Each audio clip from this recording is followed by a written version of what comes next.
పొద్దున్న హైదరాబాద్ వచ్చారు, సాయంత్రం ముంబై వెళ్ళిపోతున్నారు. ఓ పూట ఉండేలొచ్చు కదండి. మా వాళ్ళకి హైడౌట్ అంటే ముందు బెంగళూరు, తర్వాత హైదరాబాదే. అందుకే ఇక్కడ ఉండకూడదు.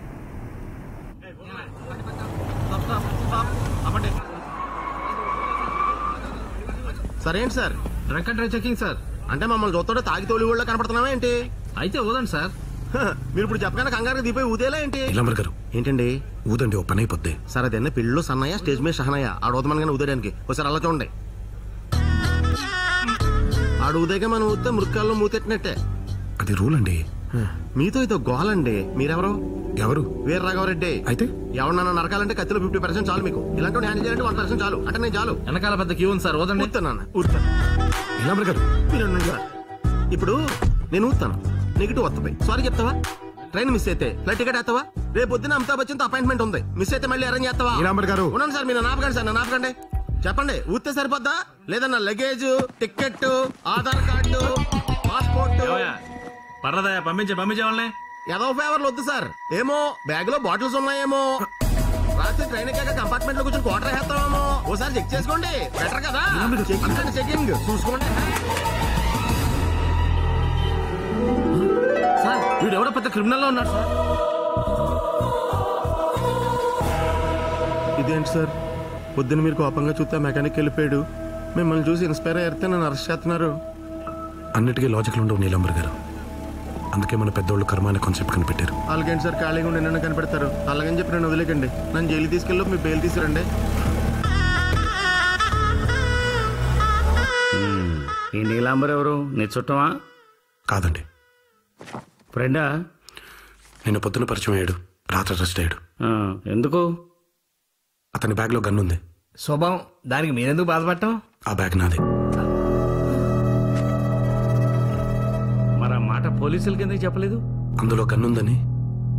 అలాంటప్పుడు వాడేమైతే మీకెందుకు, వదిలేయండి. నమ్మిన వాళ్ళని వదులుకోవటం మాకు అలవాట్లేదు. అతన్ని ఎలాగైనా బయటకు తీసుకురావాలి. మీరు ఫేమస్ క్రిమినల్ లాయర్ అని తెలిసి వచ్చాను. అదేదో నువ్వే దొరికిపోయి ఉంటే సరిపోయేది కదా పై. నేను బయట ఉండడం ఇంపార్టెంట్ సార్, అలాగే అతను బయటికి రావడం కూడా. ఇది కొంచెం కాంప్లికేటెడ్ కేసు. ఆ డీటెయిల్స్ అది జాగ్రత్తగా తీసుకో. అలాగే సార్.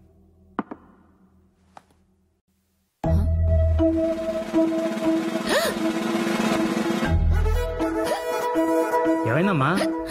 అరే నానా, ఏంటి ఎక్కిండు? మంచినీళ్ళు తీసుకుంటావా? కాఫీ తీసుకో, కాఫీ తీసుకో. ఏంటమ్మా, ఏంటి డిహైడ్రేషనా?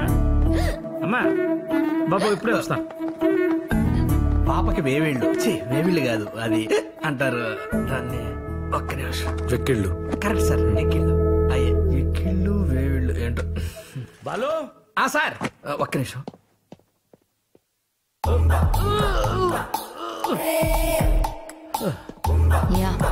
సార్ ఆ పిల్లగాడి దగ్గర మినిమం 1,00,000 లాగొచ్చు. బెయిల్ అంత అర్జెంట్ అతనికి.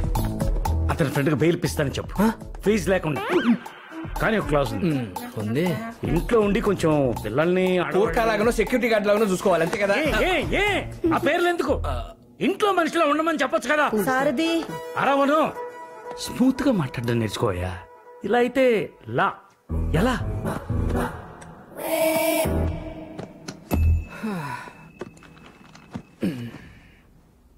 ఇప్పుడు ఎవరైనా సరే కేసు కోసం వస్తే ఏం తీసుకుంటారు? ఫీజు. కానీ మావాడు అడ్డమైన ఫేవర్లు తీసుకుంటాడు. మరి నీ మధ్య వచ్చిన ఆకు బ్యాచ్ను కూడా అంతే. వాళ్ళ అమ్మాయిని కాలేజ్ దగ్గర దింపడానికి, వాళ్ళ ఆవిడ కూరగాయలు తేయడానికి, వాళ్ళ అబ్బాయిని ఎగ్జిబిషన్ తీసుకెళ్ళడానికి గ్యాప్ లేకుండా ఫుల్గా వాడేశాడు. ఎంత వాడినోడు ఏమైనా చేశాడంటే కేసు ఓడిపోయాడు. వాళ్ళు ఊరుకుంటారా? కక్ష కట్టేశారు. వేరే లాయర్ దగ్గరికి బెయిల్ అప్లై చేసి హైకోర్టుకు వెళ్ళి వీళ్ళ ఫ్యామిలీ ఫోటో జేబులో పెట్టుకుని తిరుగుతున్నారు. ఇప్పుడు మీరు లేకపోతే బయటికి వెళ్ళే పరిస్థితి లేదు. నేనా? నిన్న పెద్ద పెద్ద రేంచులు వచ్చేసారంట. అమ్మాయి సిగ్గుతో బొట్టనేలు నేలకు రాస్తూ మరీ కథలకి చెప్తుంది. ఏదైనా కావాలంటే గట్టిగా అడగండి, మళ్ళీ వాడు పేరాడతాడు. అయితే అమ్మాయి పేరు కావాలి. అంతేనా? నిన్ను అడిగితే చెప్పలేదు. అమ్మాయి పేరేంటి? పాన్ కార్డ్ నెంబర్ కూడా ఇచ్చేస్తా. అమ్మాయి పేరు అరవింద. ఆంథ్రోపాలజీలో ఎంఏ చదువుతుంది. ఆ జనాలందరూ గుంపులు జరగొట్టుకుంటారు. కాస్ట్. కాదండి, తెల్ల చొక్కాలు వేసుకొని పంచర్ పైకి కట్టిన తర్వాత కత్తులు తీసుకొని Faction. అది అసలు అది ఎందుకు వస్తుంది, దాన్ని ఎలా నివారించాలని దాని మీద చదువుతుంది. చెప్పండి ఏమంటారు?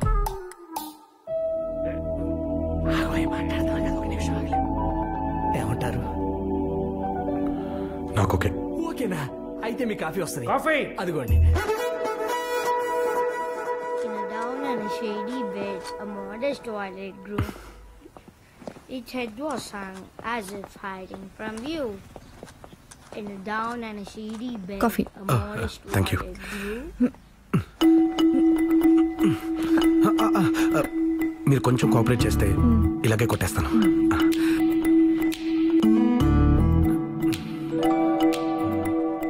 మీరు సునంద 2.0 అప్డేటెడ్ వర్షన్. కనిపిస్తుంది.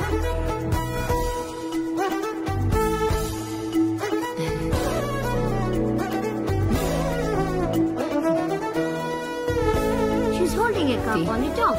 They remove their hands, and the problem is solved.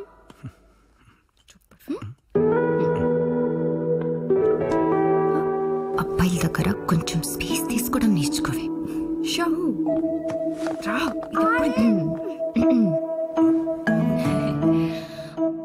మా బాలు ఏమైనా ఇబ్బంది పెట్టాడా? లేదండి. మీరేమైనా మొహమాట పడ్డారా? అయ్యో, మరి ఎందుకు ఒప్పుకున్నారు? ఎందుకు ఒప్పుకున్నానంటే ఎవరైనా డ్రైవర్గా ఉండడం డ్రీము, సెక్యూరిటీ గార్డ్గా ఉండడం సక్సెస్ అనుకోరు కదండి. మరి నిన్న మీరు పేరు ఊరికే చెప్పనన్నారు. ఇలాంటివి ఏవైనా చేస్తే చెప్తారేమోనని ఒప్పుకున్నాను అరవింద గారు.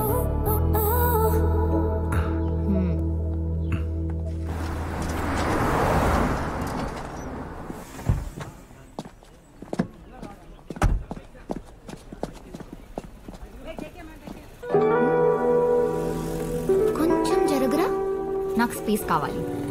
స్పేస్.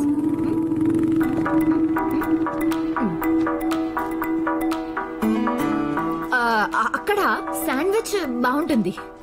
సాస్ ఎక్కువ వేస్తారు, రైస్ తక్కువ ఇస్తారు. మీరు మాత్రం వేషాలు ఎక్కువ ఇస్తున్నారు.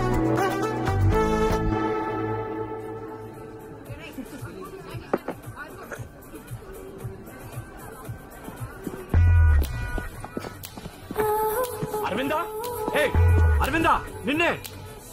పక్కన నడవకూడదు, ఎక్కడా కనపడకూడదు అని మరీ గుమ్మం ముందు గోరకాలుగా ట్రీట్ చేస్తే మనుషులు ఇలాగే వైల్డ్గా తయారవుతారు. 1.5 years నుండి ప్రేమిస్తున్నా. ఎప్పుడు మాట్లాడాలన్నా స్పేస్ కావాలంటారండి. రేపు కానీ నాకు టైం ఇవ్వలేదనుకో, సూసైడ్ చేసుకుని ఆ నోట్లో నీ పేరే రాస్తా.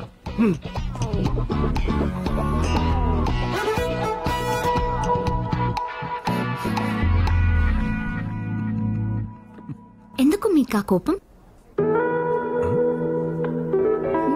ఎందుకు?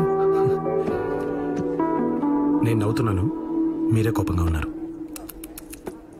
మీరు కోపడుతున్నారు, నాకు కనిపిస్తుంది. అరవింద గారు, నేను శాంతారాంలా కామ్గా ఉన్నాను, మీరే సూర్యకాంతంలా అరుస్తున్నారు. నేను హ్యాపీగా ఉన్నాను, మీరే. ఏమైంది? ఎందుకంత కోపం?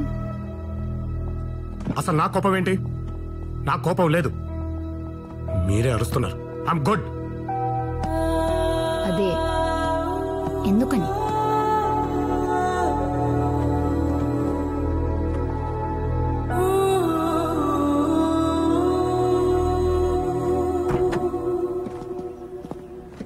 నేను నవ్వుతున్నా కోపంగా ఉన్నానని మీకెలా తెలుసు? పైకి మనం ఏం చెప్తామో అది మనం కాదు.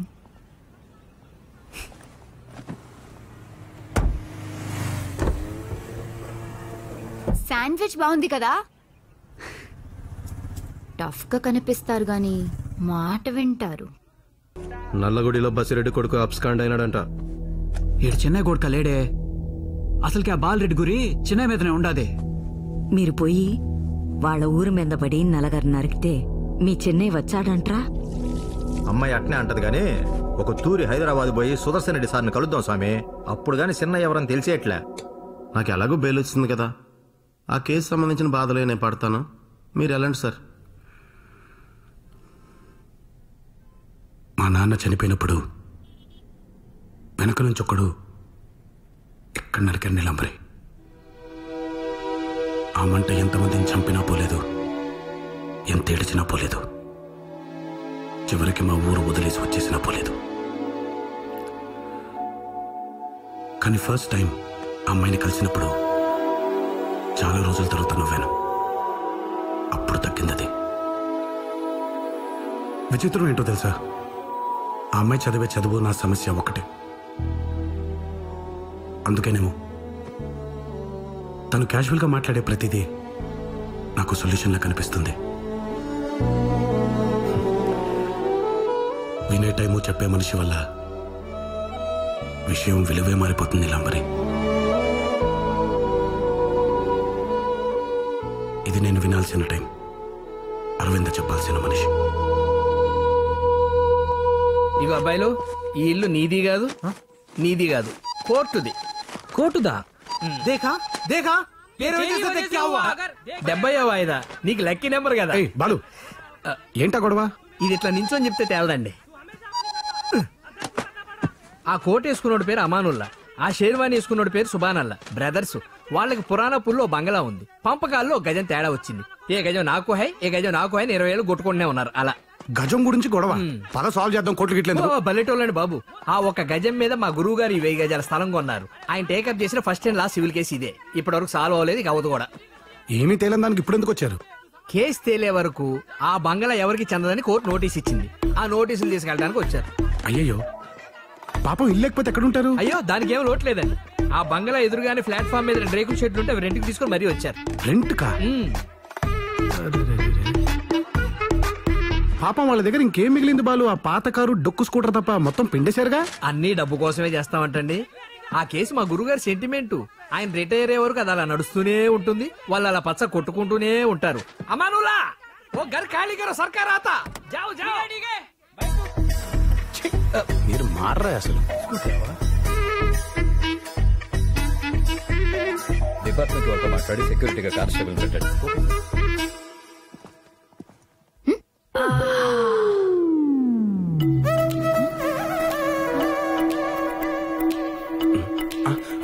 అరవింద్ గారు, మీరు విడివిడిగా చూడకండి, కామం కనిపిస్తుంది.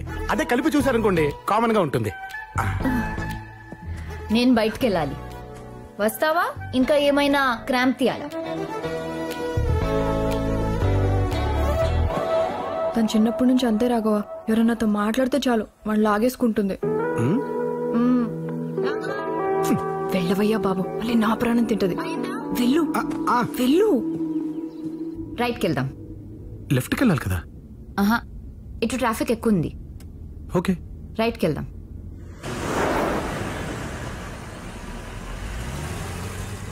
చిన్నయ్య రా.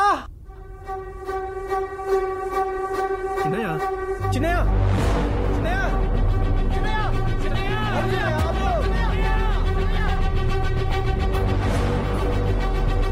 అవి నాకు చిన్న పనుంది, నువ్వు డ్రైవ్ చేసుకుని వెళ్ళిపోతావా? చూసుకుని వచ్చేస్తాను. ఇలా సడన్ ప్రోగ్రామ్స్ పెట్టకు Raghava. I don't like all this. ఈ ఒక్కసారి కవి ప్లీజ్. సరే వెళ్ళు.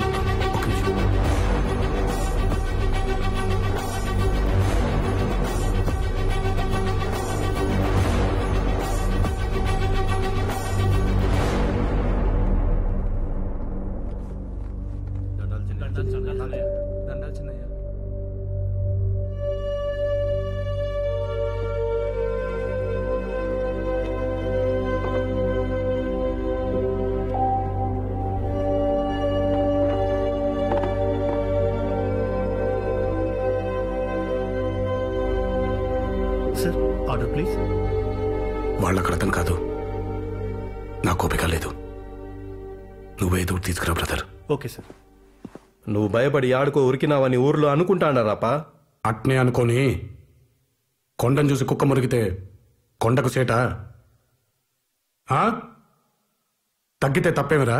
బసిరెడ్డి కొడుకు బాలిరెడ్డి, నువ్వు గాన కనపడితే చంపుతాను ఎచ్చులు పోతాడు సినయ్య. రెడ్డి, పైకి మనం ఏం చెప్తాము అది మనం కాదు. కళ్ళు కనపడలేదు రా నాయి. Sorry sir.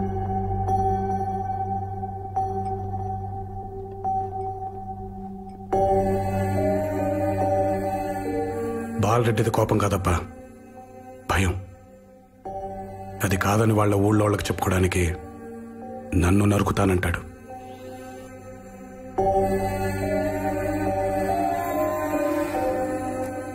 ప్రేమకైనా పగకైనా మొహం కావాలి రామరెడ్డి. అందుకే నా మొహం తప్పించిన శత్రు లేకుండా ఎన్ని దినాలు గాళ్ళు కత్తులు తిప్పేది. మా జేజీ నరకటం నీ లక్షణం రానింది, అవలక్షణం లేక మనమండి కదా, అది మార్చుకుందామనే, పెళ్ళాం పిల్లలతో మీరు బ్రతకడం నేర్చుకుంటారనే ఇల్లుని అయ్యలేని అమ్మను వదిలేసి వచ్చేసిన. అది అర్థం చేసుకోకుండా చేతులు బిగిస్తే అట్ట స్వామి.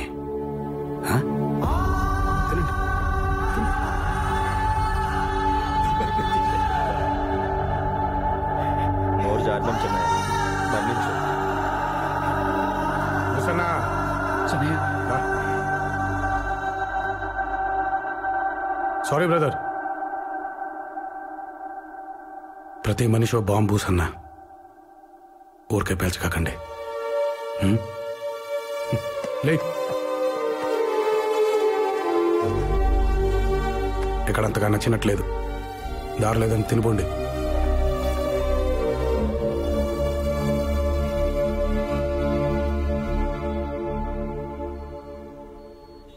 అమ్మెట్ట ఉంది, ముసలిది బానే ఉంటుందిలే, మొండి పేణం.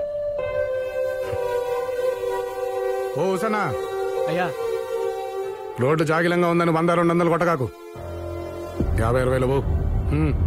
అట్నా చిన్నయ్య, అలాంటి బలమైన పక్కనుంటే బతుకు మీద నమ్మకం వస్తుంది సార్. ఎంత బలమైనడైనా ఏదో టైంలో చిన్న పొరపాటు చేస్తాడు సుదర్శన్ గారు. రాఘవరెడ్డి కూడా అలాంటి పొరపాటే చేశాడు. మా నాకు స్కూల్ మ్యాగజైన్ కోసం ఒక మంచి కథ కావాలి.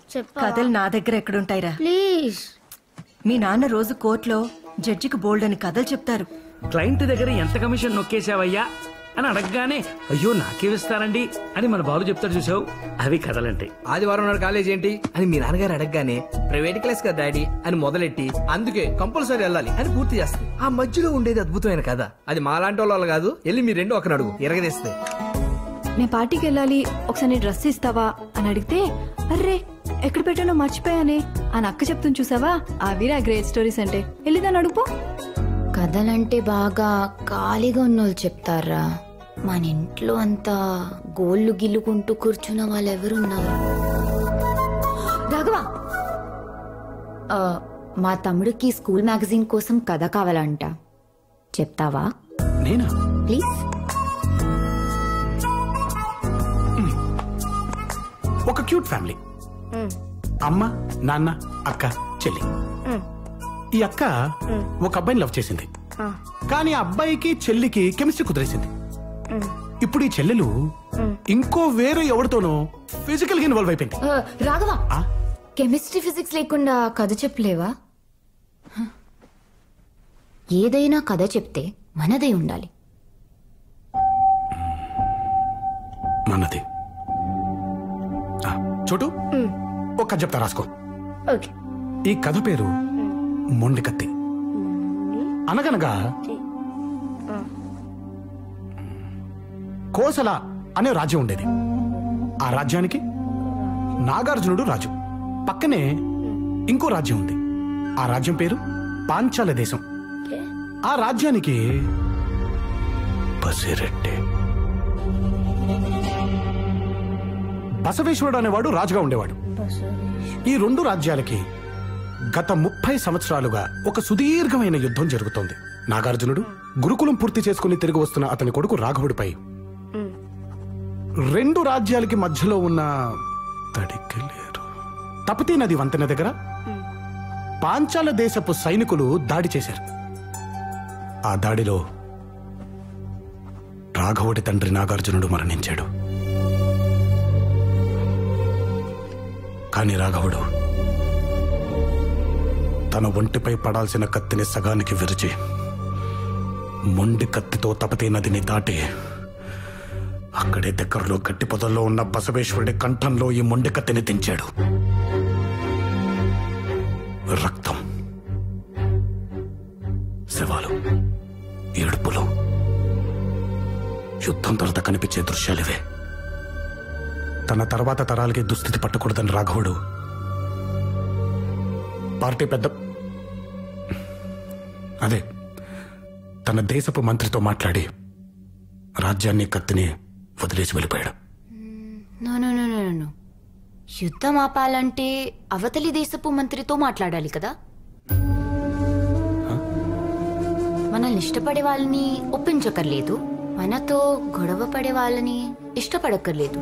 సో ఈ స్టోరీలో హీరో తన వాళ్ళని లవ్ చేయాలి, అవతలి వాళ్ళని కన్విన్స్ చేయాలి.